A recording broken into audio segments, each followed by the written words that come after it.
Bueno, buen día a todas las personas que están conectadas. Mi nombre es Martín Gabriel, soy licenciado en Ciencia y Tecnología de los Alimentos, graduado en la Universidad de Lanús. Actualmente me dedico a la docencia y al asesoramiento técnico en buenas prácticas de manufactura principalmente, y también asesoramiento técnico en tecnología y desarrollo de productos en industria cárnica. En la Universidad de Lanús soy docente investigador a cargo de las materias de microbiología general, microbiología de alimentos 1 y microbiología de alimentos 2, que sería buenas prácticas de manufacturas y HACCP. Bueno, me han invitado a dar una breve charla sobre microbiología de productos lácteos. Orientado a la prevención del SUR, ¿no? El síndrome urémico hemolítico, orientado a evitar como peligro la bacteria Escherichia coli o 157H7, principalmente dentro de un grupo variado de Escherichia coli que pueden causar el síndrome urémico hemolítico. Así que bueno, vamos a arrancar. La orientación de la charla va a ser la prevención desde el campo hasta la mesa. Vamos a ver algunas consideraciones productivas desde la extracción de la leche de ordeña, propiamente dicho, la elaboración de productos lácteos orientado a las leches fluidas térmicamente procesadas, y a la elaboración de yogur. Vamos a arrancar con la relación que tiene la leche cruda con Escherichia coli o 157H7 como prototipo de las Escherichia coli que pueden generar síndrome urémico hemolítico. Generalmente, cuando uno habla de Escherichia coli o 157H7, asocia directamente el microorganismo a la carne mal cocinada, carne molida mal cocinada, y entre ellos la hamburguesa. Bueno, hay una variedad bastante amplia de alimentos que pueden ser vehículos del microorganismo, y teniendo en cuenta que el microorganismo tiene una virulencia muy elevada, requiere pequeñas dosis para generar enfermedad, lo que hace que otros alimentos puedan ser vehículos de la bacteria y generar la enfermedad. Como nos vamos a meter en productos lácteos, entonces vamos a definir leche. Sin otro calificativo, al producto íntegro, no alterado ni adulterado, del ordeño completo de las vacas lecheras sanas y bien alimentadas. Cuando nosotros hablamos de leche, hablamos básicamente de leche de vaca.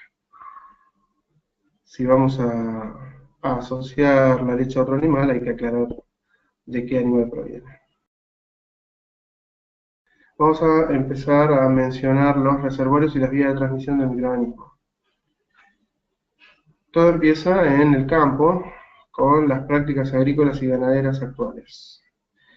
Hay que tener en cuenta que Escherichia coli 257H7 se considera un emergente o reemergente.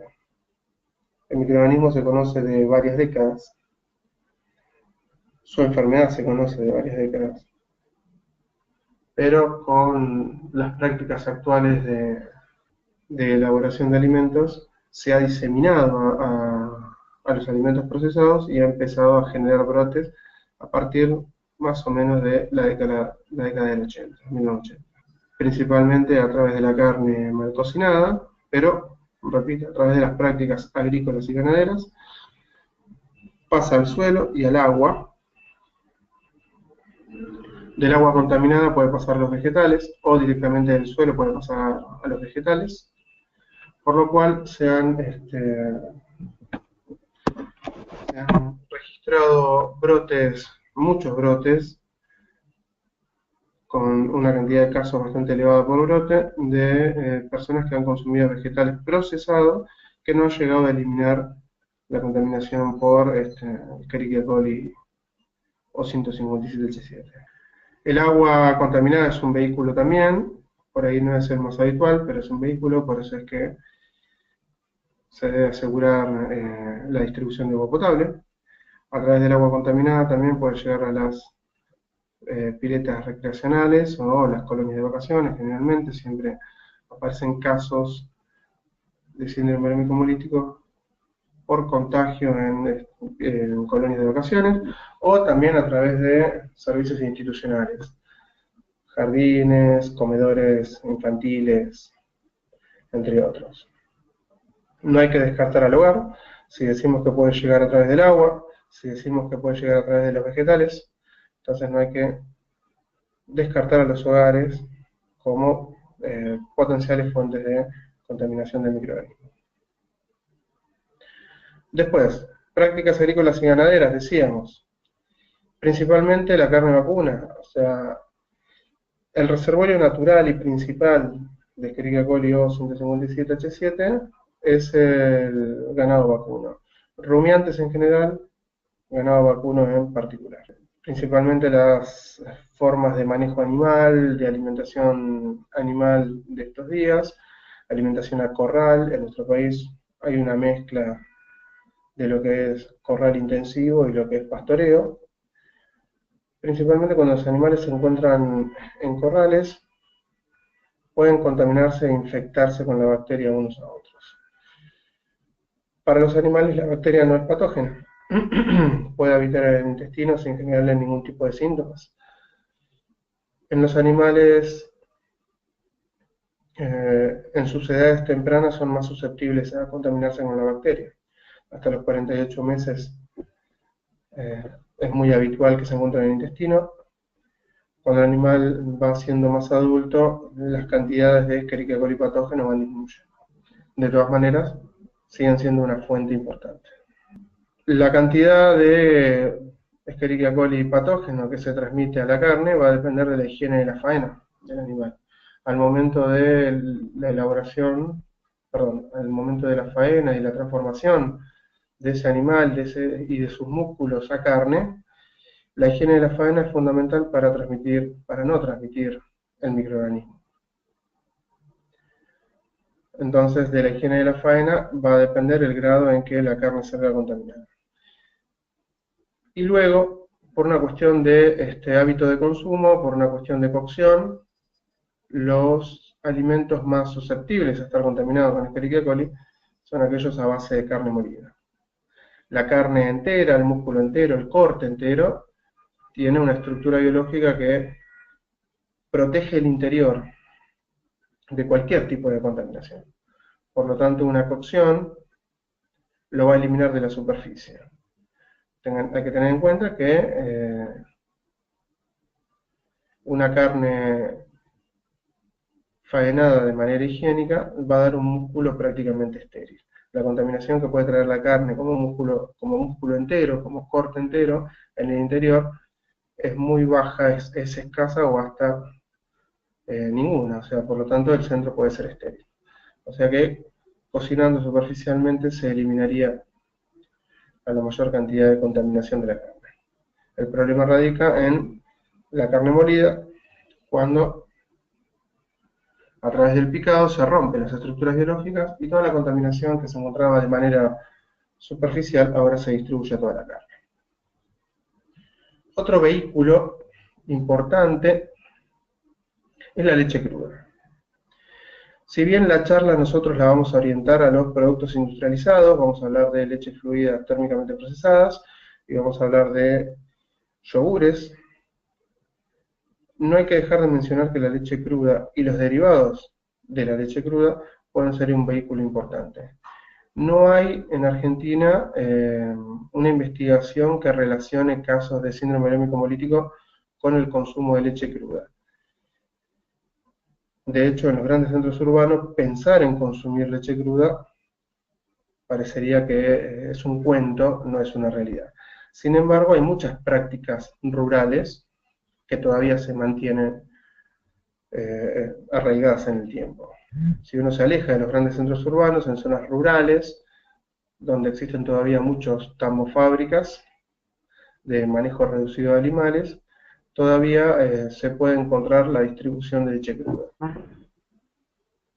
Principalmente a masa para mozzarella, a ricota y una parte es consumo personal, consumo familiar o distribución en la zona rural. Entonces, hay que tener en cuenta que puede haber casos de síndrome urémico hemolítico a través de vehiculizados por la leche cruda y productos lácteos que se elaboran a partir de la leche cruda. Entonces, la vía de transmisión y el reservorio, decíamos, rumiantes en general, ganado vacuno en particular. Si bien nosotros hablamos de Escherichia coli o 157H7, hay otras variedades que también pueden generar síndrome urémico hemolítico. Escherichia coli o 157H7 es el prototipo más virulento y el que más brotes ha generado en el mundo. El mismo animal puede portar más de un serotipo.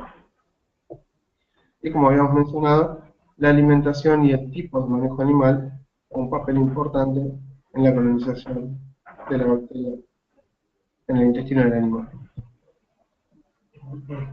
Alimentos involucrados, entonces, carne molida y productos cárnicos crudos, insuficientemente cocidos, leche no pasteurizada, como mencionábamos, quesos y otros lácteos elaborados con esa leche cruda, verduras procesadas y no procesadas.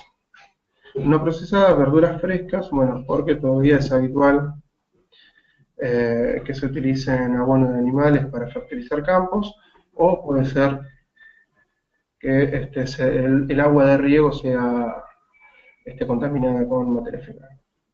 Jugos pasteurizados también han sido registrados muchos brotes a partir de ese alimento como vehículo. Otras formas de contaminación cruzada en la elaboración de alimentos, contacto directo hombre-animales y persona a persona ruta fecal-oral, ya que 100 colonias, 100 bacterias por gramo pueden llegar a causar enfermedad. Escherichia coli o 157H7 es muy virulento, se necesitan dosis muy bajas realmente como para generar enfermedad, y si encima tenemos en cuenta al consumidor, el estado de salud del consumidor, el riesgo sube considerablemente. Algunas consideraciones de buenas prácticas de manufactura para el momento del ordeño. En general, ¿de dónde proviene la contaminación de la leche? La contaminación de la leche va a depender de la higiene del establecimiento. Hay que tener en cuenta que el animal duerme en el piso, puede dormir arriba de paja, puede dormir arriba de su propio excremento, por lo tanto, el nivel de contaminación que lleva con su cuerpo es elevado, y esa contaminación la transmite a los establos o a las salas de ordeño. Entonces, la higiene, el mantenimiento de la higiene del establecimiento es muy importante. Un nivel importante de contaminación también es la salud del animal. Por ahí no específicamente para Escherichia coli o 157H7, pero la salud del animal aporta una gran cantidad de microorganismos. La salud del animal es importante, puede provenir de la mastitis, y contaminación endógena es cuando el animal tiene algún tipo de infección. Otra fuente de contaminación es el agua, que debe ser potable. El agua se va a utilizar para higienizar las instalaciones, el agua se va a utilizar para higienizar los equipos y los reservorios de la leche, se utiliza para higienizar el equipo de ordeñe, se utiliza para higienizar la mano de los empleados y se utiliza para higienizar el pezón de la vaca. Por eso, otro factor de contaminación es el manejo, donde vamos a mencionar la higiene del pezón y del personal de los equipos. A modo de ejemplo, aunque ya lo hemos mencionado, el manejo para la transmisión de microorganismos de animal a animal, de animal a persona, es importante, ¿no? La higiene de los empleados, higienizar los pezones y, bueno, el manejo animal.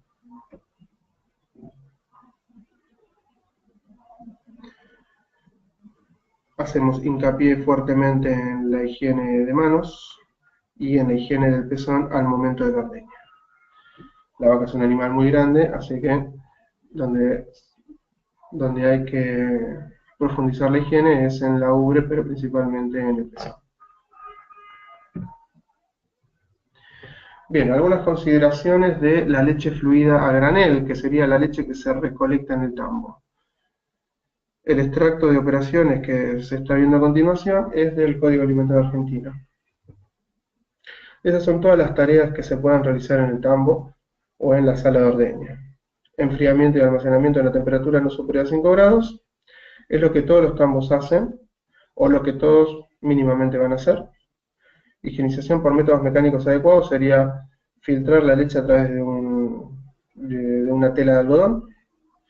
Termización, proceso térmico que no inactiva la fosfatasa alcalina, es un tratamiento térmico que no llega a hacer pasteurización, aproximadamente a 50 a 55 grados. Su objetivo es eliminar psicrótrofos y psicrófilas, o sea, bacterias psicrótrofas, bacterias psicrófilas, que podrían alterar la leche en refrigeración. No es un tratamiento que sea habitual en los tambos, la mayoría no lo realiza, porque para realizar esa operación necesita un pasteurizador. Y el tambo va a tratar de realizar la menor cantidad de tareas posible por una cuestión de costos de operación. Lo que sí va a tratar es de tener muy bien coordinada el ordeño y el enfriamiento para que lleguen los camiones de transporte y lo trasladen inmediatamente a las fábricas o a las usinas de procesamiento. Estandarización de la grasa también sería optativo, pero como digo, si coordinan para trasladar rápidamente la leche, no hace falta que estandaricen la grasa. Por lo tanto, a partir del ordeñe se recolecta la leche y de la recolección se coordina con el transporte para que no pase mucho tiempo desde su recolección hasta su traslado a la usina de procesamiento.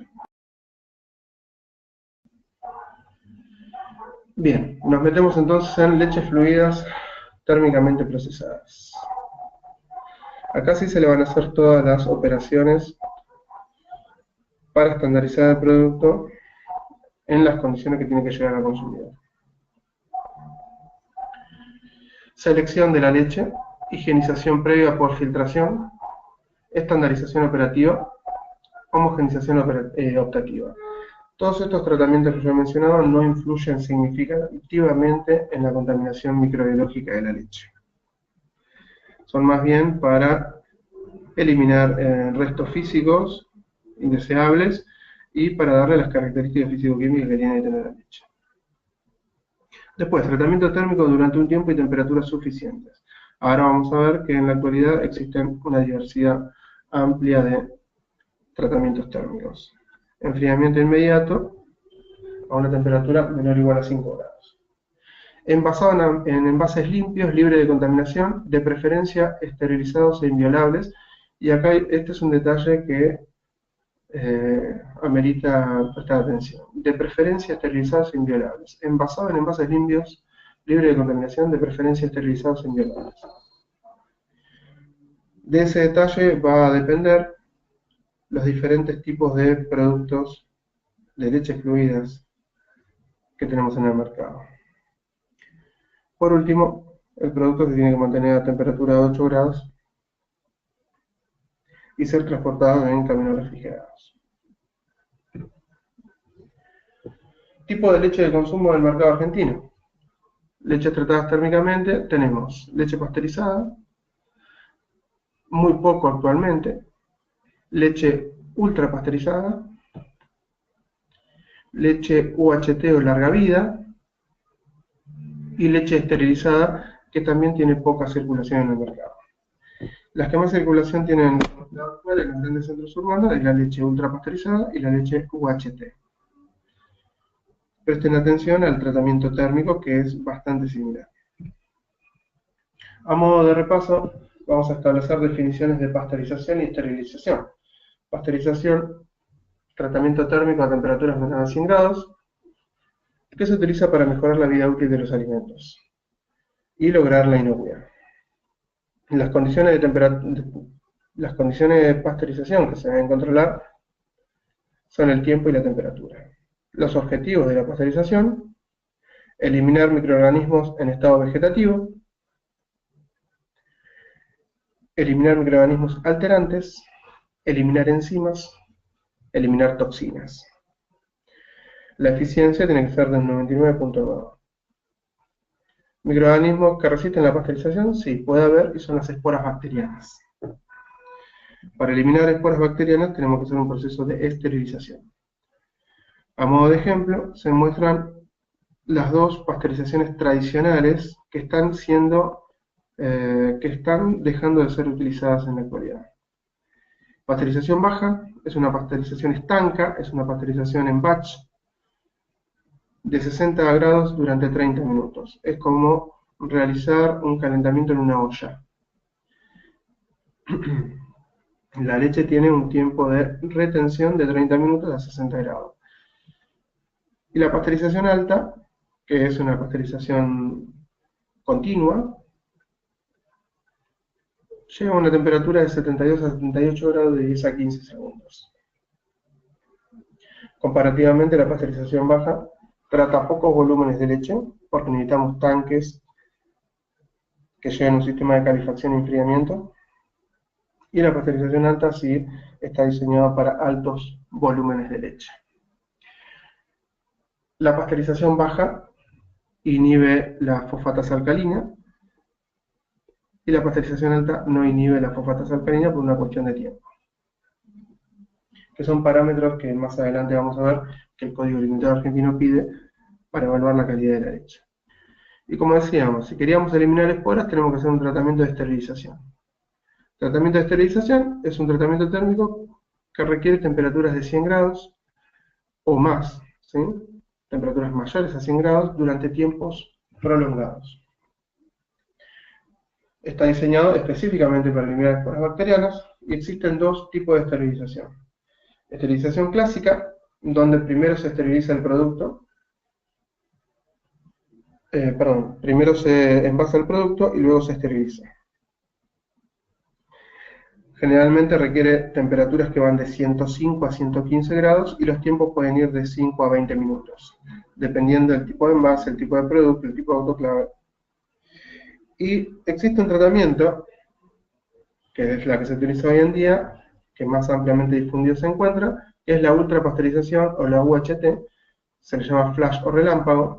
El equipo que se utiliza es el mismo que en la pasteurización alta que hemos visto anteriormente, pero en vez de utilizar agua como líquido calefaccionante, acá utilizan vapor como líquido calefaccionante. Entonces permite obtener temperaturas mucho más elevadas, que van desde los 130 a los 150 grados. Y los tiempos requeridos van de 2 segundos a 8 segundos, 10 segundos, 12 segundos. Este tratamiento se escapa del clásico que mencionamos recién. El clásico hablábamos de 5 minutos a 15 minutos o 20 minutos a 110 grados promedio. Acá estamos hablando de 130 grados durante de 2 a 8 segundos. Es por eso que se le dice ultrapasteurización, porque se respeta el concepto de la pasteurización donde a medida que uno aumenta la temperatura disminuye el tiempo. ¿Sí? Entonces el nombre refiere a ese manejo del tratamiento térmico. A medida que aumenta la temperatura disminuye el tiempo. Sin embargo, la ultrapasteurización o la UHT es un tratamiento térmico equivalente a la esterilización. Está diseñado para eliminar esporas bacterianas.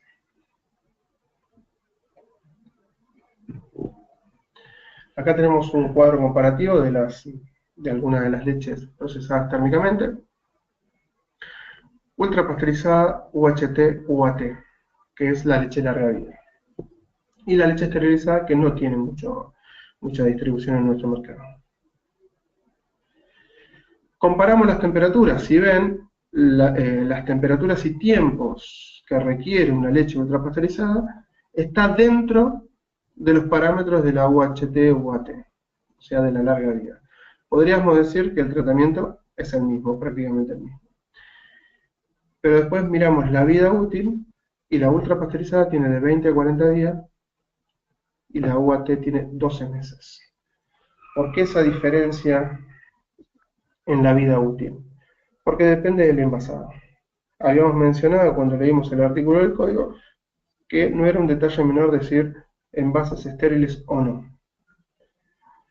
El tratamiento térmico es el mismo, la leche puede ser la misma, pero si el envasado es aséptico, significa que el envase se esteriliza y luego se une con el producto estéril, conservando la esterilidad. En cambio, la ultrapasteurizada se higieniza el envase, se envasa en un ambiente no aséptico, y el residual de bacterias que pueda quedar en el producto nos da una vida útil que puede ir de 20 a 40 días. Decir que el envasado es no aséptico no significa que puede estar sucio. Significa que no es una tecnología que garantiza asepsia. El envase está esterilizado por un lado, el producto está esterilizado por otro lado, pero la tecnología no garantiza asepsia.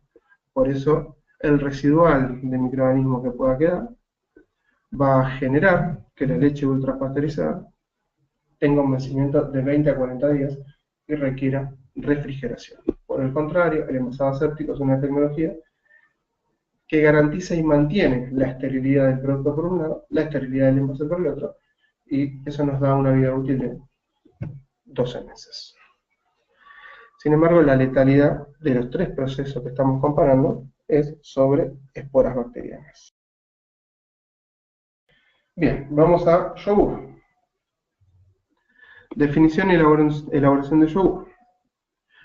Se entiende por yogur al producto cuya fermentación se realiza con cultivos protosimbióticos de Lactobacillus delbrecki y Streptococcus thermophilus,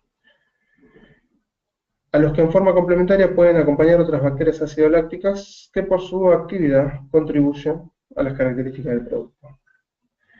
¿Por qué es importante la definición? Porque hay que tener en cuenta que este producto se elabora con bacterias. Este producto, si no tiene bacterias, no se puede obtener. Por lo tanto, las bacterias tienen que ser inocuas. Las bacterias que se utilizan para el yogur, Lactobacillus bulgaricus, Streptococcus thermophilus, son inocuas para la salud, tienen que estar purificadas y se agregan en gran cantidad. Entonces, las materias primas donde van a trabajar estas bacterias tienen que tener un grado de contaminación muy bajo o incluso ser estériles, para garantizar la calidad del producto. En nuestro mercado encontramos tres tipos de productos, mayoritariamente. Yogur firme, yogur batido, yogur bebible. De todas maneras, el Código Alimentario define otros productos fermentados de la leche, como pueden ser leches fermentadas, kefir y leches acidófilas.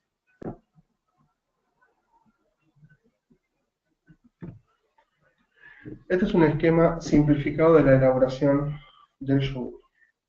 El Código Alimentario Argentino establece que para elaborar productos lácteos, se tiene que utilizar leche pasteurizada. Solamente existe una excepción en la cual no se puede, o en la cual se puede prescindir de la leche pasteurizada, que es en quesos de maduración elevada. En el resto de los productos lácteos se tiene que utilizar como materia prima leche pasteurizada. Por lo tanto, el proceso de elaboración de yogur arranca con leche pasteurizada. Luego va a un tanque de mezcla de ingredientes, dice el esquema, donde se le van a incorporar sólidos que luego le van a dar características al producto. Cuando digo sólidos, pueden ser leche en polvo, puede ser azúcar u otro endulzante, pueden ser estabilizantes, emulsionantes, gelificantes. Todos los ingredientes que luego van a figurar en el producto se ingresan al tanque de mezcla.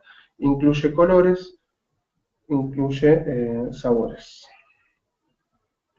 Esta mezcla, una vez homogeneizada, se vuelve a pasteurizar. O sea, partimos de leche pasteurizada, incorporamos sólidos, ¿sí? Los sólidos generalmente vienen secos, ¿sí? Deshidratados, leche en polvo, azúcar, saborizantes, colorantes, son otro tipo de mezclas, pero no tienen una carga bacteriológica elevada. Estabilizantes, gelificantes, generalmente viene en forma de polvo. Se homogeniza y se vuelve a pasteurizar, porque se supone que la leche viene pasteurizada y con todo ese agregado aumenta nuevamente la carga de microorganismos que puede tener la mezcla. Y como yo tengo que agregar bacterias, habíamos dicho que el yogur se elabora a partir de bacterias, entonces se recomienda pasteurizar para que estas bacterias que yo estoy agregando no tengan ningún tipo de interferencia o de competencia. Hasta acá el proceso es el mismo, o puede ser el mismo, y luego vienen las diferencias que hacen a cada producto. Luego de la homogenización y la pasteurización, puede destinarse directamente la mezcla al envase y generar la fermentación del yogur en el envase.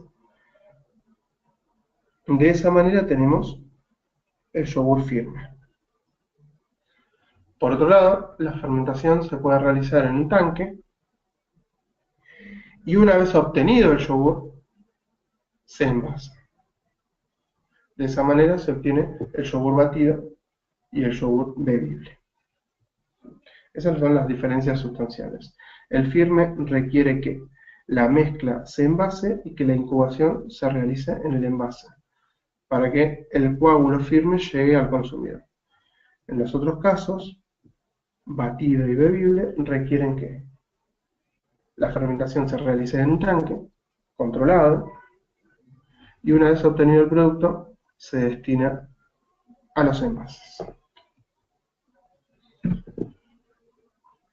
Vamos a mencionar otra vez a estos microorganismos que le estamos agregando. Vamos a decir que son microorganismos de interés tecnológico, son inocuos para el consumidor, son utilizados para elaborar alimentos, en este caso estamos utilizando para hacer yogur, pero hay una variedad bastante amplia de alimentos que se pueden obtener con microorganismos, como en la filmina muestra, quesos, panificados y bebidas alcohólicas. Se agregan de manera intencional, decíamos, en grandes cantidades, van a dirigir el proceso. Si no se agregan estos microorganismos, el alimento no se obtiene. Se los conoce como fermentos o cultivos. Y según el Código Alimentado Argentino, en el caso del yogur, tienen que estar en grandes concentraciones. Según la función que cumplen en el alimento, pueden ser cultivos o starters, probióticos o bioprotectores. En el caso del yogur, seguramente van a tener cultivos o starters, iniciadores, fermentos, y en algunos casos pueden tener probióticos, que son bacterias que la ciencia ha demostrado que tienen algún tipo de beneficio hacia la salud, siempre que se siga con una vida y una dieta saludable.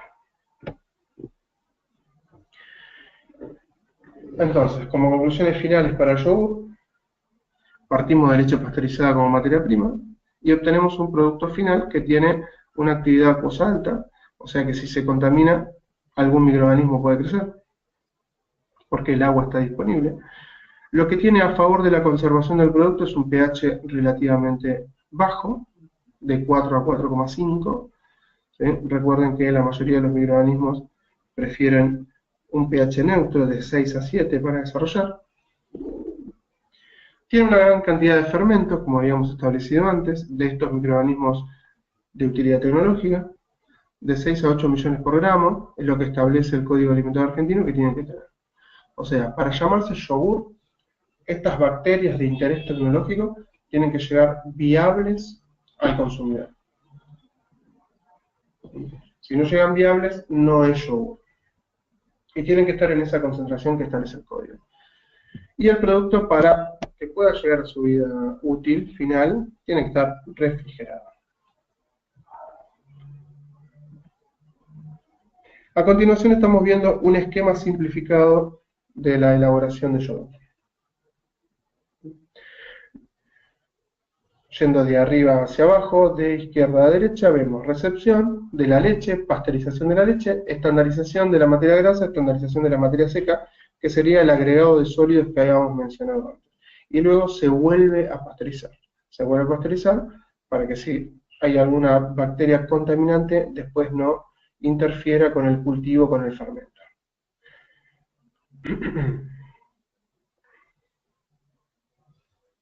Luego va a la fermentación, que puede ser en un tanque o puede ser directamente en el envase, según sea batido firme respectivamente. Y luego va al enfriamiento y a la distribución. Como verán, la idea del esquema es demostrar que los yogures son productos que requieren tecnología. No son productos que requieran de la mano del hombre. Acá no hay personas trabajando en la línea de producción donde la mano del hombre pueda tener contacto con el producto o con los procesos intermedios. En las fábricas lácteas de mediana producción y hasta lo de elevada producción, el transporte del producto se da a través de tanques, cañerías, bombas. La mano del hombre no interviene más que para agregar algún tipo de ingrediente seco, como mencionamos en la mezcla de sólidos, o para incorporar material de empaque en las líneas de envasado. La posibilidad de que haya un error humano y contamine el producto es muy baja. Podemos decir que es un proceso de... Por lo tanto, vamos a depender, la contaminación del producto va a depender de la eficiencia de la pasteurización y de la higiene de los equipos al momento del envasado o a lo largo de la línea de producción. Bien, ahora vamos a analizar qué es lo que establece el Código Alimentario Argentino como parámetros de calidad. Para eso, hacemos un repaso de lo que son los microorganismos indicadores.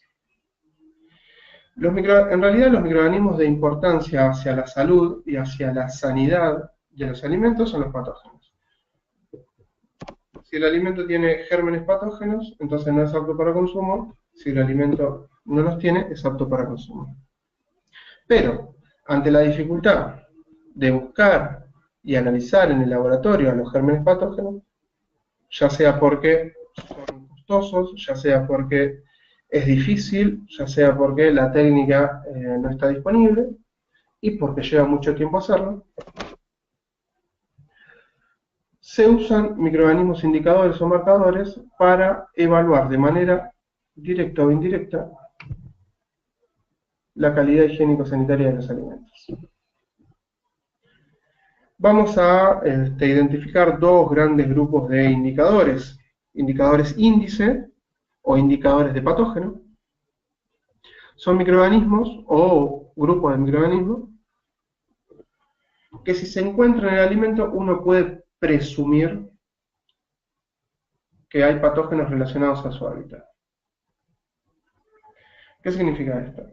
Que si encontramos el microorganismo indicador de patógeno, el microorganismo índice, que pudo haber sobrevivido al proceso tecnológico, entonces es probable que se encuentre algún patógeno que comparte su hábitat, su reservorio, su distribución.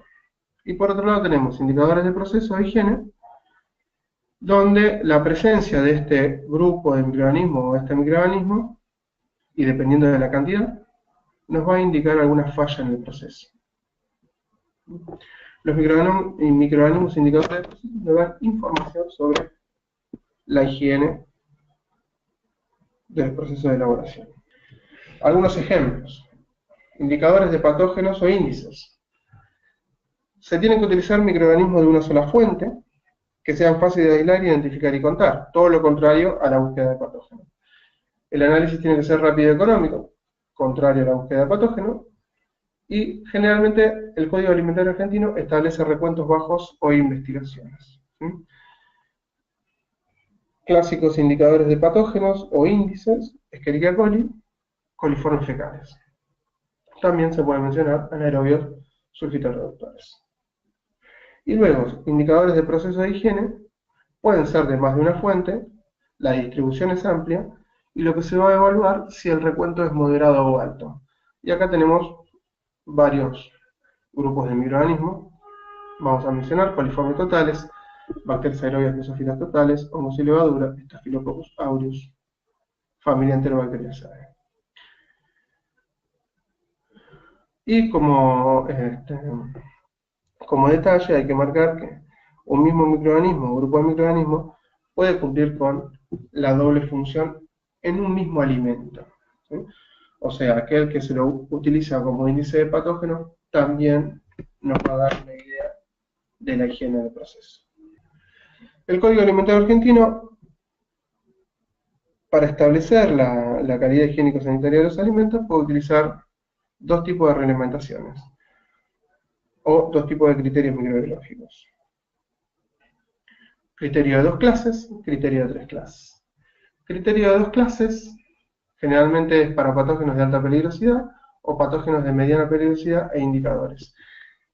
¿Qué significa esto? O sea, patógenos muy peligrosos, Salmonella o Escherichia coli o 157H7, por ejemplo. Patógenos de mediana peligrosidad, puede ser un Clostridium perfringens, un Bacillus cereus, e indicadores. O puedo utilizar criterio de tres clases solo cuando reglamenta patógenos de mediana peligrosidad e indicadores. ¿De qué depende de que un criterio sea de dos clases o de tres clases? ¿O de qué depende que el Código Alimentario Argentino establezca un criterio de dos clases o tres clases? Va a depender del tamaño del lote, de la homogeneidad del mismo, ¿sí? O sea, se supone en microbiología, todos suponen que la contaminación es homogénea, pero la realidad es que la contaminación microbiológica de un alimento es heterogénea, ¿sí? En algunos alimentos se lo puede considerar homogéneo y en otros no. ¿De qué va a depender de que uno sea homogéneo o se considere homogéneo y otro no? Bueno, por ejemplo, el tamaño del lote. Cuando los lotes son muy grandes, cuando la cantidad de alimentos procesados son muy elevadas, generalmente se pide un criterio de tres clases. O sea, el criterio de tres clases, a diferencia del dos clases, generalmente analiza muchas más muestras. Un criterio de dos clases, con una muestra analizada, alcanza para establecer si el alimento es apto para consumo o no. En un criterio de tres clases, en general, se requieren más muestras analizadas para establecer si el lote es apto para consumo. En el caso de los productos lácteos, como en general las fábricas, las usinas lácteas, procesan grandes cantidades de leche y elaboran grandes cantidades, volúmenes y unidades de producto, entonces tienden a utilizar criterios de tres clases. Con una sola muestra no alcanza para evaluar un lote muy grande. Entonces, un criterio de dos clases separa el lote en aceptable y no aceptable, va a indicar una cantidad de muestra, un límite de aceptación. Si se pasa del límite de aceptación, es no aceptable. Si está por debajo del límite de aceptación, es aceptable. Y un criterio de tres clases nos va a indicar una cantidad de muestra, un N, una cantidad de muestra. Nos va a establecer dos límites, uno inferior y uno superior. El límite inferior le vamos a decir que es lo que separa de aceptable y marginalmente aceptable. Y el límite superior lo que separa de marginalmente aceptable de no aceptable. ¿Qué significa esto? El límite target, el límite objetivo, es el inferior. Se supone que con la tecnología disponible y aplicando buenas prácticas de manufactura, cualquier empresa de alimentos debería poder cumplir con el límite inferior. De todas maneras, teniendo en cuenta la variabilidad del lote, puede haber muestras que esté por encima de lo aceptable. A eso le vamos a llamar marginalmente aceptable. Lo que nunca puede suceder es que una muestra me dé valores por encima del límite superior. Lo que nunca puede suceder es que una muestra me dé no aceptable, porque eso significa que está comprometida la inocuidad del producto. Si un alimento supera el límite superior, significa que pasa a ser peligroso. Entonces, podemos decir, a modo de resumen, que el límite inferior evalúa las buenas prácticas de manufactura y que el límite superior evalúa la inocuidad del producto. Por lo tanto, yo tengo que cumplir con el límite inferior, pero puedo tener una X cantidad de muestras entre el límite inferior y el límite superior, que está marcado por el C.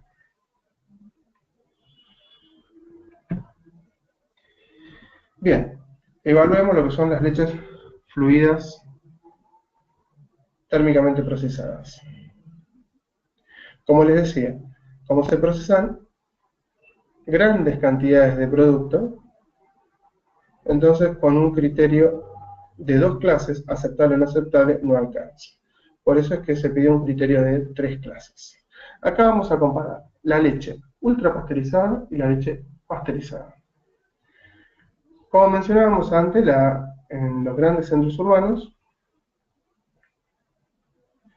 la leche pasteurizada es como que está en desuso.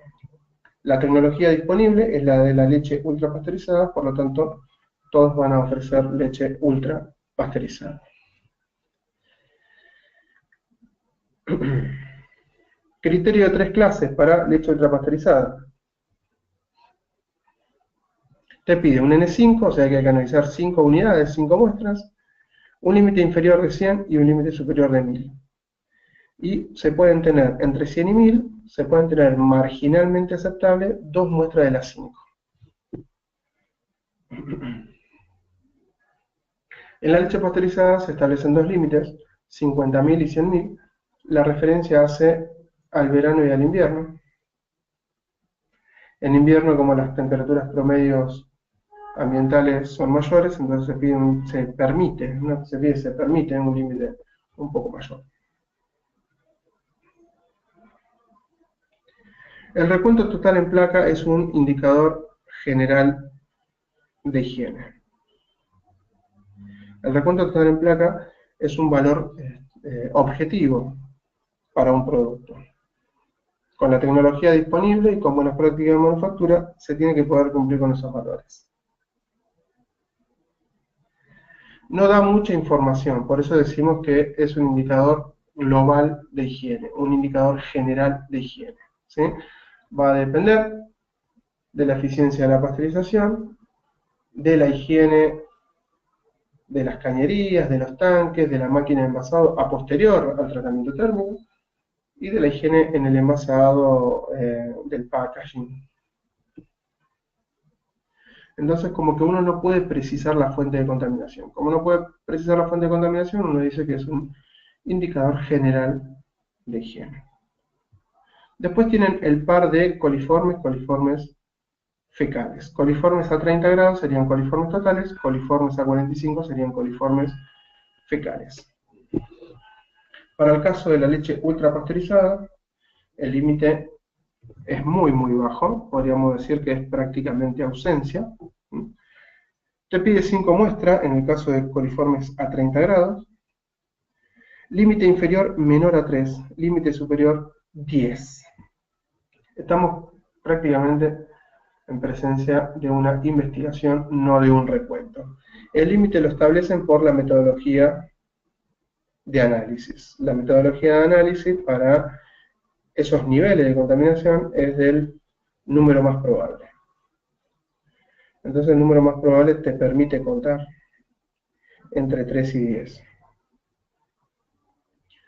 Mismo caso para coliformes A45, aunque se pone más exigente en cuanto a lo medianamente aceptable o marginalmente aceptable. En el caso de coliformes A30, te permite 2 muestras marginalmente aceptables, en cambio en coliformes A45 te permite una sola muestra como marginalmente aceptable. Tengan en cuenta que coliformes A30 es un indicador de higiene y coliformes A45 es un indicador de patógenos. ¿Sí? Coliformes A45 es equivalente a Escherichia coli. Entonces, por eso te permite una sola muestra marginalmente aceptable. Estamos hablando de leche ultrapasteurizada, esa leche que se procesaba térmicamente a 138 grados durante 2 a 8 segundos. Por lo tanto, es un tratamiento que elimina esporas bacterianas. Por lo tanto, cualquier otro tipo de bacteria no debería estar presente. Como la leche ultrapasteurizada no tiene un envasado aséptico, decíamos que tenía un residual de microorganismo. Ese residual de microorganismo va a depender de la higiene de los envases, de la higiene del ambiente, de la higiene de la máquina envasadora. Entonces, lo marginalmente aceptable para esa situación y para ese producto es de 3 a 10. Y en el caso de totales, se permite hasta 2 muestras marginalmente aceptables, y en el caso de fecales, solamente una muestra. Luego, como otros controles de calidad, está la fosfatasa alcalina y la peroxidasa, que en este caso tienen que dar negativo. Las temperaturas utilizadas son lo suficientemente altas como para desnaturalizar la enzima fosfatasa y la enzima peroxidasa presente naturalmente en la leche cruda. En el caso de la leche pasteurizada, como es un tratamiento convencional de pasteurización, estamos hablando de 72 grados, 78 grados durante 10-15 segundos, entonces los límites permitidos son más altos, ¿sí? 50.000 en invierno de mesófilos totales, 100.000 en verano para mesófilos totales, coliformes a 30, perdón, máximo 50. Acá corre el mismo análisis que para la ultrapasteurizada, va a depender de la higiene de las máquinas, de las cañerías, de los envases al momento del envasado, pero con un tratamiento térmico mucho menos severo. Y Escherichia coli, en vez de fecales, te pide Escherichia coli, ausencia en 1 mililitro. En este caso, fosfatasa alcalina y peroxidasa son enzimas que van a soportar un tratamiento térmico convencional, por eso es que en este caso tiene que dar la reacción positiva. Y ahora pasamos al del show. Criterios microbiológicos para el yogur. El artículo 576 del Código Alimentario Argentino establece un criterio de 3 clases. Lo mismo, por los grandes volúmenes de producción, y como el producto se vende individualmente en envases muy chicos, entonces sacar una muestra no es indicativo del lote. Por eso el código establece un N5 en este caso. Tenemos coliformes A30 y coliformes A45. Un error de tipeo en el segundo coliformes A30, en realidad ahí sería coliformes A45. Tenemos coliformes A30, que serían coliformes totales, como un indicador de higiene, y te permite un límite inferior de 10 y un límite superior de 100. Significa que, con la tecnología disponible y con las características del producto, ustedes tienen que lograr un yogur con un nivel de coliformes A30 menor a 10. ¿Sí? Un nivel muy, muy bajo.